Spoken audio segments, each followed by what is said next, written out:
I've adapted well. I knew a bunch of guys coming in, but, just really being able to get in here and spend time in the weight room with these guys and spend time in the meeting rooms and kind of really learning the guys' personalities, man. This is a great team, a great organization. I'm definitely still excited to be here and just really looking forward to the possibilities of how much we can grow as a football team. Thomas, in the last couple of years, this group has been very tight-knit in the locker room. Is that apparent to you, being a new person here? And what do you think has been the key, in that regard from what you've seen? It was very apparent. Even on the outside looking in, you could tell that this was a tight-knit group. And for me, I think just coming in and just being a part of that, they've definitely welcomed me with open arms. And I'm just trying to offer as much as I can to the younger guys on defense and just come in and find my place and contribute. After all those years in Carolina, does it still seem sort of strange that you're here, or is that all gone? Initially when I first signed, it was different. You don't spend 14 years in one place and not expect change to be different. But I'm definitely welcoming the difference and the change and embracing it and just really looking forward to coming in and just being a really good player. So many people on the outside doubted me. The team that I was with doubted me. So I'm definitely happy that the Chargers organization has given me this opportunity, and I'm not going to let them down. You were optimistic about how close this team was when you signed, to see the moves they also made on draft days, especially enhancing the depth on the defense. Your thoughts there? I think it was key. When you look at some of the areas of need from last season and you look at some of the guys that were lost in the offseason, I think the draft was huge for us as a football team, and it's really, just like free agency, it's all about getting those guys in, adapting them to what's going on around here, and just really allowing them to understand what the culture is. And once they understand and realize that and get everybody working towards that same goal, this can be a really special football team as long as everyone buys in. Tell me from your first impressions of Coach Lynn and Coach Gus, and also meet back with Coach Smith. Man, those guys are A1. I feel like they're a group of guys that shoot it to you straight. I know Coach Smith from, having him in Carolina. He's never going to sugarcoat anything for you. Coach Smith is straight to the point. Getting to know Coach Bradley, he's the same way. Coach Lynn is a direct model. So those guys were definitely made for each other. When you see them and how they work and the philosophy and the understanding of how things work, they do a great job of conveying that to the players. And, what you see is what you get with them. As far as Gus's system and the verbiage, has it been a pretty easy transition, or how much of a learning curve?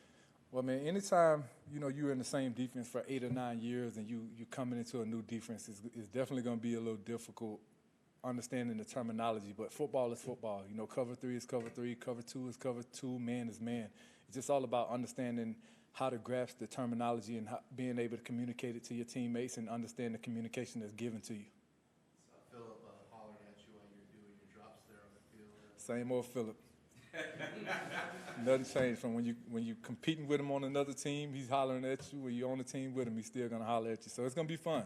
I did that a lot in Carolina with Cam. We went back and forth a lot in practice. But I feel like when you're doing that, it raises your level of play, because in order to talk trash, you got to be competing at a high level. So it just raises everyone's level of play. And, with us being able to do that, it should be fun. So it gives you a little more juice there. It definitely gives me more juice, because I can't go out and talk trash to him if I ain't backing it up, right?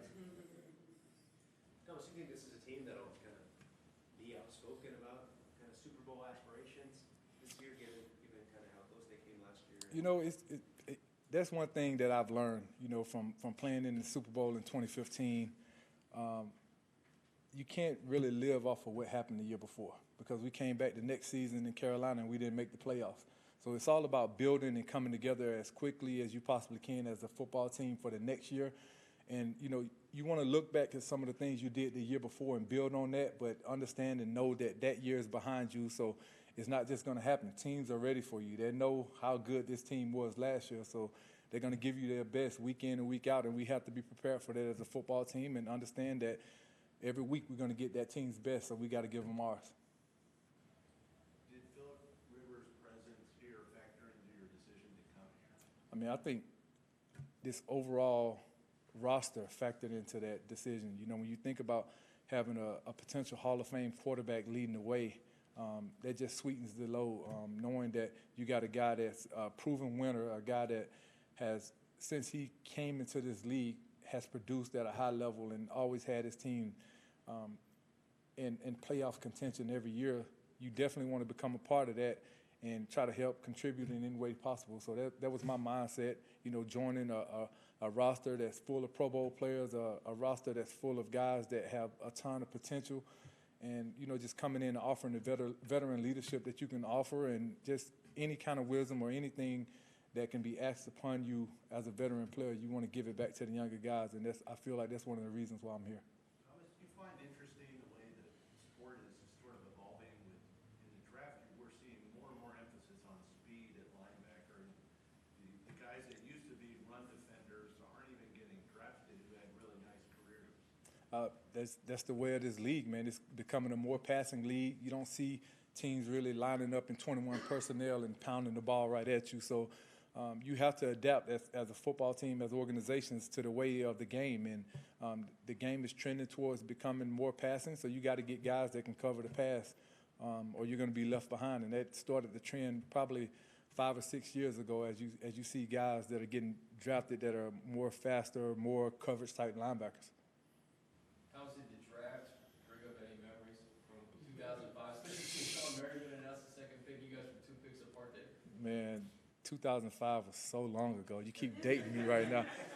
But you know what's real interesting to really look back at the 2005 draft and kind of look at some of the rosters and see how many guys that are left in the league, man, and to know that I'm the only defensive player left, you know, that kind of makes me, you know, feel a little special. But then it kind of like, dang, man, he's kind of old. But it's cool. It's something that I've definitely embraced. But I just want to make sure that I'm coming in and it's not, oh, you're a charity piece. I'm coming in to compete. I'm coming in to offer everything that I can, not only as a veteran with wisdom, but a guy that can still play this game at a high level. And, you know, that's my mindset. I want to compete for everything that happens on the field, and, you know, we'll let the chips fall where they may. Is that a source of pride that you're the only drafted player left, defensive drafted player left from that class? You know, it's a lot of pride in that, you know, because in 2011, you know, I didn't even think that I would play football again. You know, after tearing my ACL for the 3rd time consecutively, you know, there were a lot of people that told me that I should quit football. You know, I should walk away, and if I wanted to be able to play with my kids one day after the game was over, that I should walk away from football. But, you know, good thing I didn't listen to those people. Good thing I had an owner in Carolina that believed in me, that gave me another opportunity, and I'm still able to play the game at a high level because of that reason. All right, thanks, Tom. Thank you, guys.